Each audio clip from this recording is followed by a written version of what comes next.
Ils ont des douleurs extrêmes. Une centaine de Québécois opérés au dos en France en 2024. Plusieurs patients souffrants n'en pouvaient plus d'attendre pour une chirurgie au Québec. Regardez ça comment c'est beau. En plus, on rentre dans l'article. Attention aux 45 ans et plus. Vous pourriez mourir du cou en dormant sur le côté. Votre oreiller endommage silencieusement votre cou. Et regarde ça, on a une belle petite pub d'oreiller en plus en haut à droite, comme c'est Dadon. La découverte choquante d'un expert...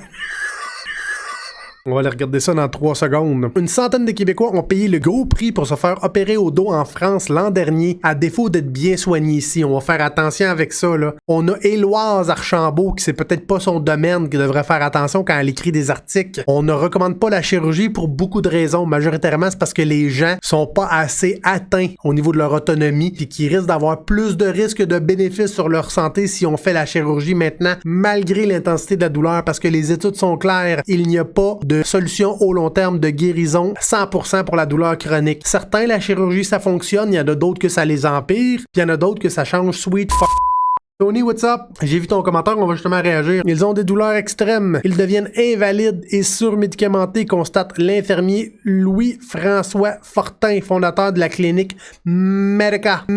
Nous, on travaille le bon diagnostic pour la bonne approche chirurgicale. J'ai bien hâte de voir comment ils font pour trouver le bon diagnostic avec la douleur chronique. Pour ceux qui le savent pas, la douleur chronique, c'est de la merde. C'est extrêmement difficile de trouver la bonne composante ou les composantes les plus spécifiques qui sont la source de la douleur. Que ça soit des facettes articulaires qui sont sensibles, donc la jonction entre deux vertèbres, que ça soit des muscles qui contribuent dans la sensibilité, fait que les muscles qui protègent la colonne vertébrale, le carré des lombes qui est ici. On n'a aucune idée c'est quoi toutes les composantes tissulaires qui contribuent dans de la douleur chronique. Des fois, c'est les joints sacro-iliaques, fait que la jonction entre ces deux os-là, c'est rarement une. C'est souvent une multitude de composantes qui sont sensibles, fait que de prétendre que eux autres sont capables de trouver la bonne puis faire la chirurgie spécifique, surtout qu'on n'a pratiquement aucune évidence scientifique sur la plupart des chirurgies qui sont faites dans le corps humain, qu'on a très peu d'évidence pour les recommander ou pour supporter une chirurgie ou une approche par rapport à une autre. Une centaine de Québécois ont payé le gros prix entre 35 000 et 80 000 $ pour être opérés en France grâce à une clinique Medica.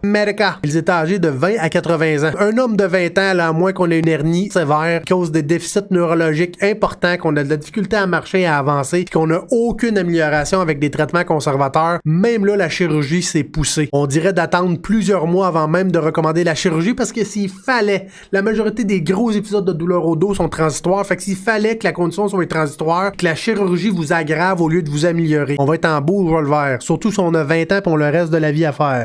Non seulement ça coûterait cher à l'État, mais on donnerait des chirurgies à des gens qui en ont pas de besoin. L'intensité de la douleur, c'est pas une justification pour aller passer une chirurgie. Plusieurs clients se font aussi opérer après une chirurgie mal faite au Québec. Ben oui, comme si la France a des meilleures chirurgies. On n'a aucune idée laquelle qui fonctionne réellement. Puis quand on parle de plusieurs clients se font aussi réopérer après une chirurgie mal faite, quand je parle qu'il y a des gens que ça change fuck all, il y a des gens que ça l'empire, on est là-dedans. Les chirurgies, quand c'est choisi trop hâtivement, avant qu'on ait essayé des options conservatrices, chirophysio, renforcement musculaire, name it. On a fait une vidéo YouTube sur les chirurgies du genou. Encore une fois, on démontre que la chirurgie placebo est aussi efficace que la vraie chirurgie ou une approche plus conservatrice avec la rééducation. En moyenne, les patients se font opérer dans un délai de 4 semaines. Au Québec, ça opère peu pour les raisons qu'on s'est parlé. Dans la plupart des cas, les patients ont subi des accidents de travail et sont carrément invalides. La majorité des accidents de travail, on tourne autour des entorses mineures modérées grade 1, grade 2. C'est très rare les entorses majeures grade 3 et plus. Et même si on a un accident de travail, un accident de la route, puis on s'est blessé, la première étape, c'est jamais la chirurgie, c'est jamais les injections. C'est toujours une approche conservatrice, chiro-physio. Puis si jamais après 6 mois,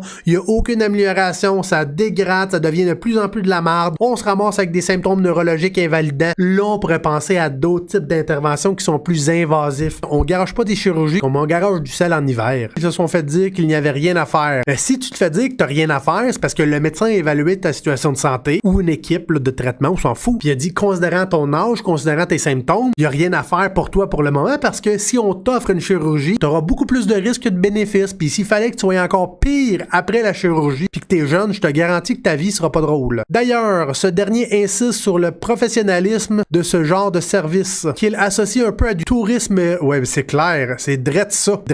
On utilise des techniques prédatoires ostentatrice en prétendant qu'en France, on est meilleur, qu'on a des meilleures chirurgies, puis on attire le plus de peuples possible qui ne vont pas nécessairement bénéficier de la chirurgie de par leur âge, l'intensité des symptômes, tout ça, puis on les convainc qu'en France, on traite mieux ça, puis qu'on va donner une chirurgie, ça va bien aller, ça va bien aller. Il y a une prise en charge extrêmement serrée. J'espère que si vous dépensez 35 à 80 000 $, vous êtes hyper encadré et vous avez une prise en charge extrêmement serrée, parce que sinon, ça passe mal sur le portefeuille. Il souligne qu'en France, les patients ont des maux de dos, sont envoyés à la chirurgie après 6 mois. C'est tellement dégueulasse. Ils doivent tellement faire de l'argent avec ça, là. Je sais pas comment leur système de santé fonctionne en France. Même si ça fait 6 mois, il faudrait qu'il y ait une aggravation à travers les mois. Parce que souvent, avec des cas sévères de douleur au dos, il y a de la peur qui s'installe de revenir à l'activité physique, au mouvement. On reste dans notre sédentarité, on reste dans notre douleur, on attend notre petite consultation, on n'a aucune autonomie, on a peur de notre condition, on pense que si on bouge, si on force, on va s'aggraver. Puis c'est ça au long terme qui fait en sorte que dans 6 mois, on est autant dans la merde qu'au début. Bon, vous souhaitez dénoncer une situation de réseau de santé, ben moi je dénoncerai cet article-là, puis la personne qui les envoie en France. Votre oreiller endommage silencieusement votre cou, la découverte choquante.